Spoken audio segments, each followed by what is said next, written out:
Hello, everyone. I am Sacrabolic, your envoy of hope, and welcome back to Water.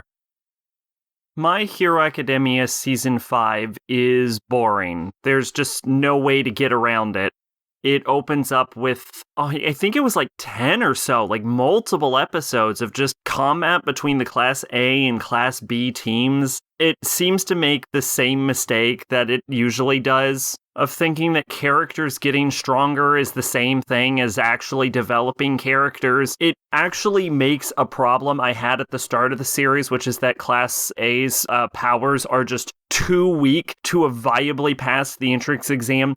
Even worse by showing off the power set of Class B. Like, Class A has like a guy whose power is tail and Mineta who just throws sticky balls. And yet, the girl who can coat entire areas in fungal infestations isn't in Class A, but they are. And there's a guy that apparently got into Class B just by recommendation, whose ability is to liquefy whatever he touches. Apparently, he got in by recommendation, which sucks for him. He should have rejected the recommendation and taken the entrance exam, because there's no way that he wouldn't have been Class A material if he had taken the entrance exam by himself. It's so ridiculous. It just further reinforces the point that the creator just made powers for Class 1A and didn't think anything through. In fact, I mentioned after Season 2 that I saw a lot of potential in the show to actually become great. I have genuinely been convinced that this show has just squandered that potential. I no longer see the potential for greatness in Hiroaka. I think it will always be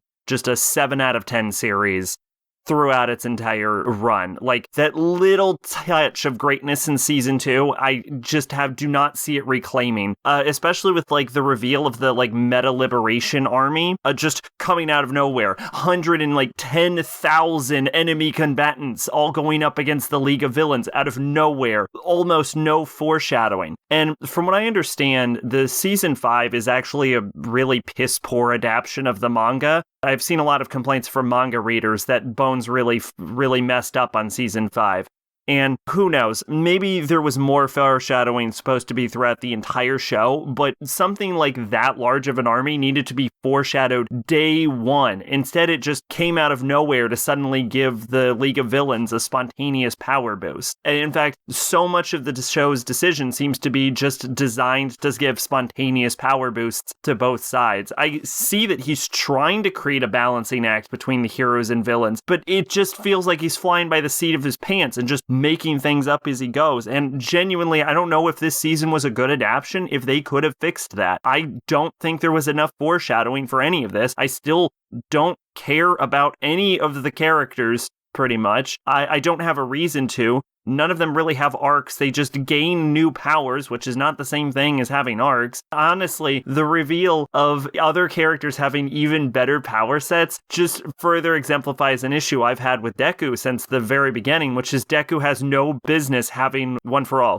It should have been Lemillion or Todoroki, who have the same ideals, but are competent and actually worked hard. Like, Deku's whole thing was he didn't work he just wrote down other heroes' abilities and villains' abilities. He didn't even try working out. And then suddenly it's like, I'm gonna work out for 8 months straight, and now I suddenly deserve the power. Deku doesn't deserve this power. Deku sucks. It should have gone to someone who is more deserving of the power. It's ridiculous. There's no plan for Hiroaka. I'm confident the mangaka has no idea where this show is going. I think he has an ending planned out, but I don't think he knows how to get there, and he's just making crap up as he goes. Also, this season was just boring. Just fights and fights and fights and fights, and no reason to care about the fights. Just we're having a training fight arc. Who gives a crap? I will say when it went into like My Villain Academia, it got better, but My Villain Academia lasted, 4 episodes in this entire 25 episode season? Yeah, it was like episodes 19 through 24. So yeah,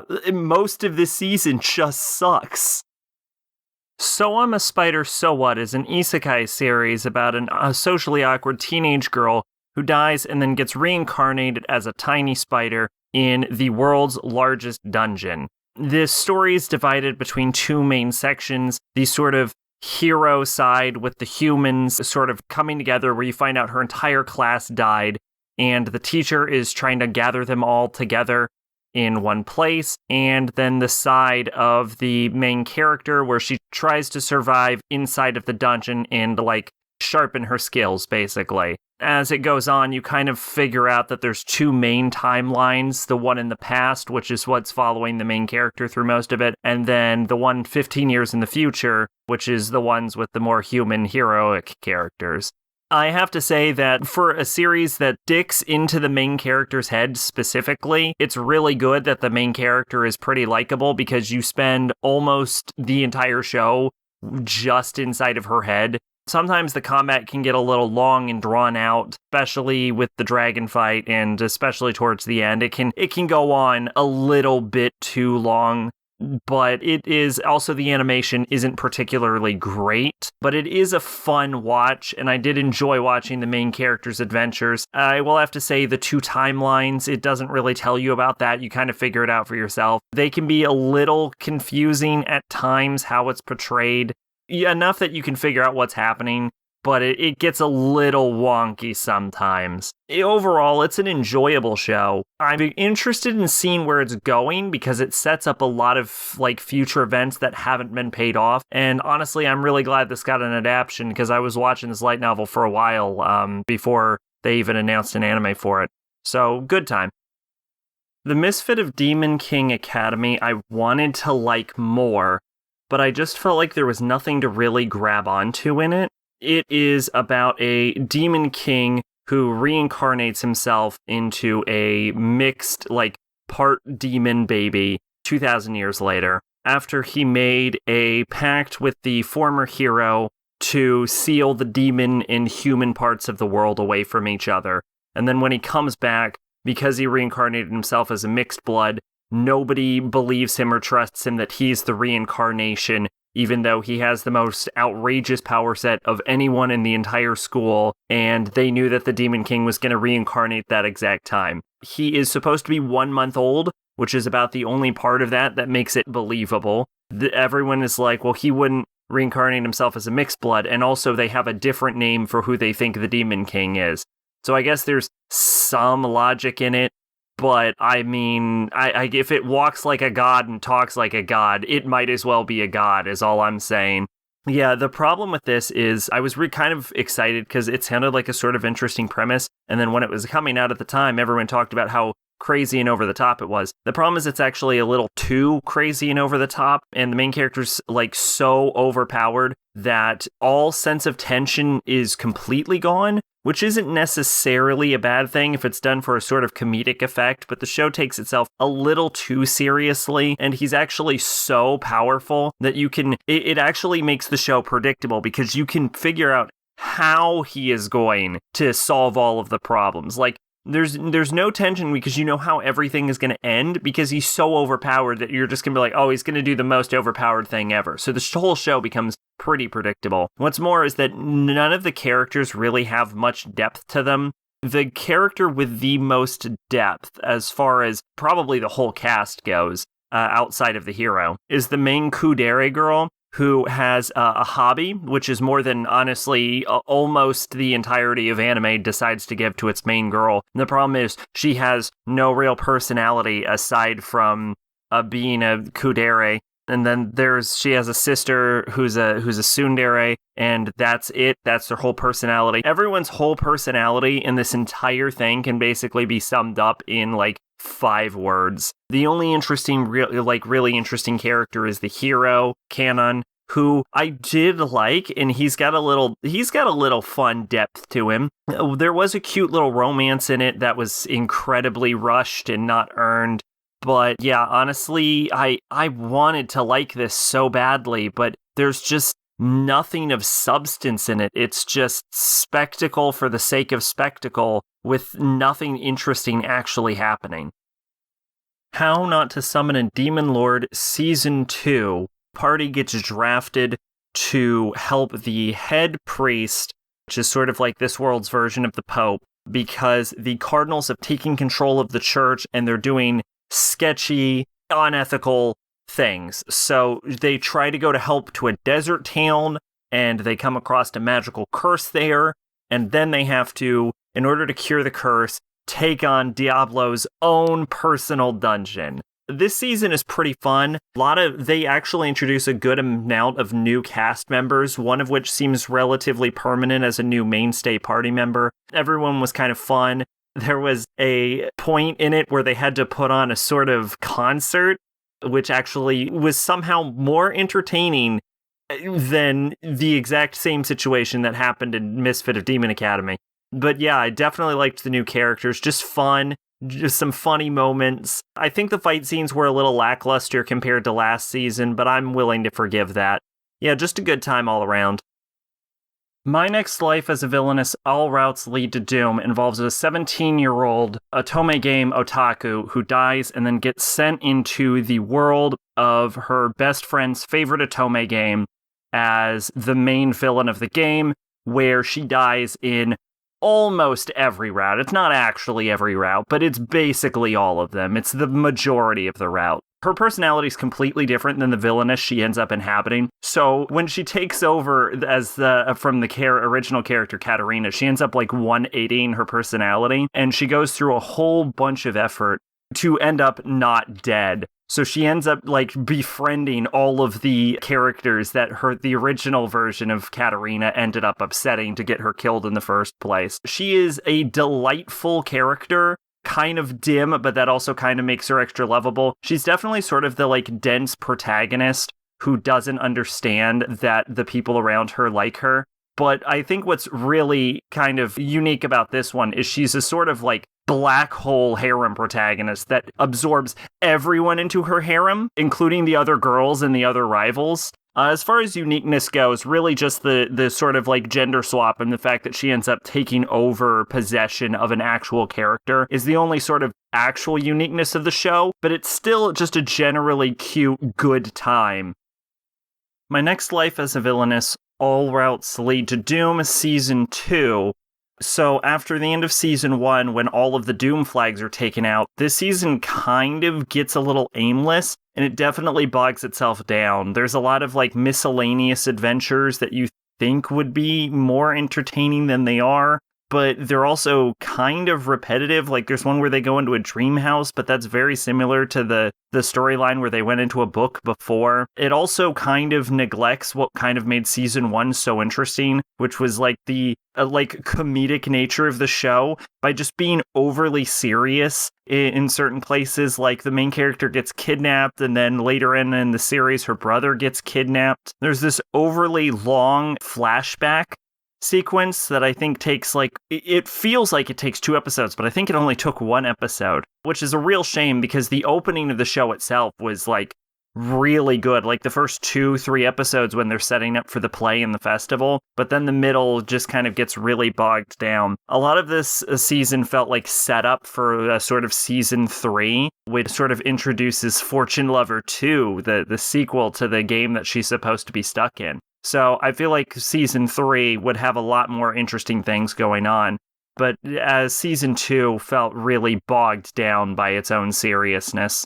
What I will say is it was nice to see that at least 2 or 3 of the harem have actually confessed to herself. I mean, I guess technically 4, but she has not gotten Maria's feelings into her head yet. I've been killing slimes for 300 years and maxed out my level is about a woman who overworked herself to death.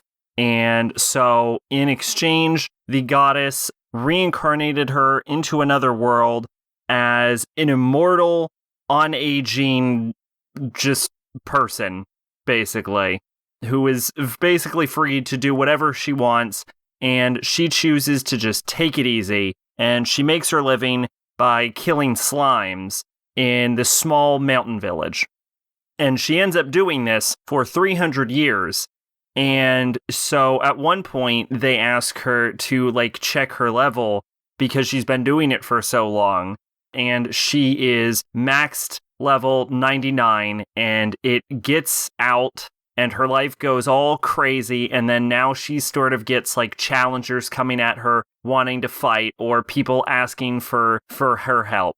She gets 2 dragons the ghost of the millions of slimes she's murdered. She gets 2 of them. They're twins. She gets an actual ghost and an elf capitalist apothecary drunkard, who is by far the hardest to explain character in the entire show, but I think I just did a pretty good job. Other recurring characters also include a demon, the Demon King, and another witch, and 2 flying whales. What this show does really well is it really creates like a familial bond between the characters. Like, they kind of live together, but also they strongly impress the fact that the characters are family. What I will say is that sometimes the show is also a little too invested in showing off every member of the family, and sometimes episodes that have nothing to do with characters will find a reason to shoehorn a character into the episode after they've already been established.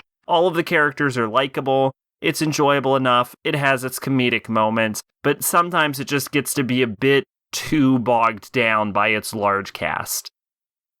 Balfouri, I don't want to get hurt, so I'll max out my defense, is about a new MMO, and the main character, under prompting of her friend, ends up joining it, creating a new character, and specs all of her stats exclusively into defense, to the point where she can barely, move. She has no attack power. And as it goes on, she ends up entering into a PvP competition, where it is revealed that her build is weirdly broken, and she starts to get more famous than the server. Her friend ends up joining and playing with her. They end up forming a guild, and they enter into more PvP competitions. So Balfouri is kind of notable in that it is the most realistic VR MMO I think I've seen in an anime.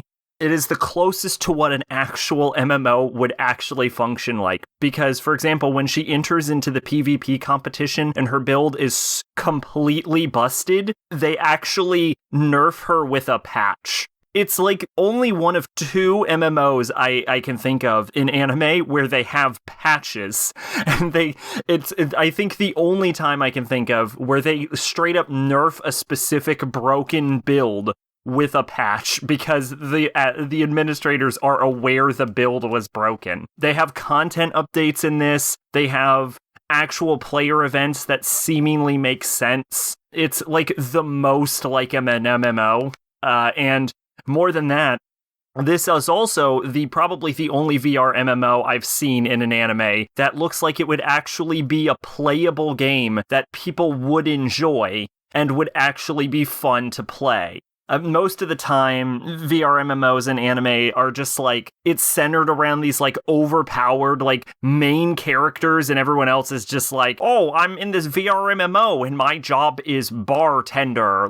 They end up playing these games to just be farmers or something because the entire economy is busted. Whereas this is actually a functioning game where people would want to play. And sure, there's high level PvP players like the main character and the Fire Emperor and the dude that reached max level in a month, but that's completely realistic. And I also appreciate that it has NPCs which aren't very the NPCs with completely terrible, very clearly scripted dialogue and quest lines that are actually doable. Amazing how they actually managed to have a scene where the main character does a quest backward and completely breaks a quest line. Doesn't completely break a quest line, but clearly does it out of the intended order, because that's just how video games work. So surprisingly realistic. The main characters are likable, although a bit flat. I'd say the real the real gems of it are the main character Maple and the Fire Empress and me. The others can be a little shallow. The main character's pure defense build makes her really hard to engage in combat, as one would expect, so her friend Sally ends up taking a lot of the main combat roles, And this ends up in a little bit too much of an investment in Sally's character, who, weirdly enough, kind of, despite not being as overpowered as the actual main character, ends up feeling more like the, overpowered, Ainz or Kirito, MMO character, where she seems more overpowered because she's got such amazing reflexes. The show is decent enough. Definitely shallow, but I am interested in where it's going, and I like the main character enough to keep watching for season 2. Full Dive, the ultimate next-gen full dive RPG, is even shittier than real life. Is about a guy who is bullied in his day-to-day life and basically is a social outcast, but was also a former champion-level athlete. He's in high school, and he just passes his days by playing full dive RPGs. And he ends up, because he was bullied, not being able to afford the newest copy of what is basically this world's equivalent of Final Fantasy 22. And so he has to go to a dinkier game shop to try and buy the same copy, but he ends up getting conned into buying a really shitty VR MMO that basically crashed the VR MMO market because it was so shitty that when you die in the game, it bricks your console. And it is so realistic that it engages all of your senses, including pain, and your physical abilities in the game are the same as your physical abilities in real life. And also, it's really, really hard, and there's just blatant monsters and magic in it, but you can't use it because you don't have it in real life. The main character goes in, and he ends up accidentally killing his childhood friend, so his other childhood friend tries to basically kill him. And without getting too far into it, he ends up with it borders towards the end as a sort of yandere harem, even though for the most of it, both girls just want to kill him. He's walked through the game by the shopkeeper who said she would marry anyone who could clear the game, except she's awful. And there is one online walkthrough from the only guy who's ever managed to beat it, and he is a huge dickbag, and his walkthrough actively belittles you. It's on. Okay, so here's the thing. Because the central idea of the game they're playing is realism, what it ends up creating is these scenarios where the main character is just really getting raked over the coals, and I'm always at the edge of my seat because you never know what's gonna happen.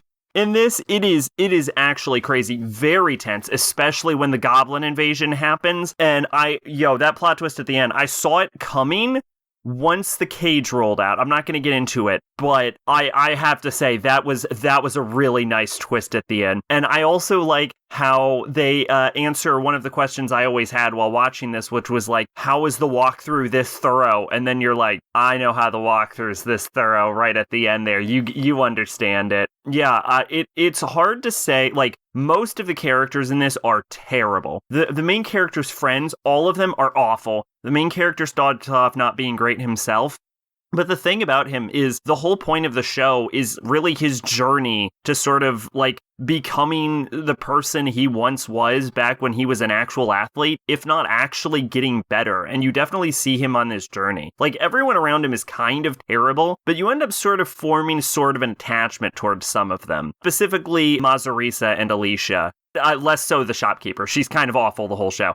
But yeah, no, this show was really tense, had me on the edge of my seat the whole time. I was really engaged with the story. I never knew what turn it was going to take. Always kept me guessing the entire time. Genuinely didn't expect it. This was a real hidden gem. I thoroughly enjoyed it. This is the first time after watching an anime, I legitimately tried to find the light novel. So because I needed to know what happened next. I wanted to keep this going enough that I would be willing to give myself a massive headache from reading it. And I was completely unable to find it. So that sucks. But the show itself is great. I'm very sad to hear that there will almost be zero chance of this getting a second season because it doesn't seem to be very popular.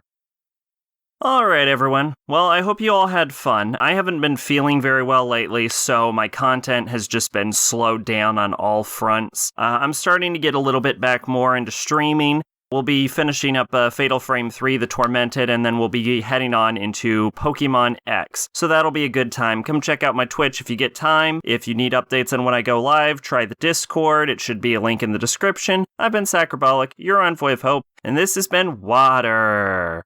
Bye-bye.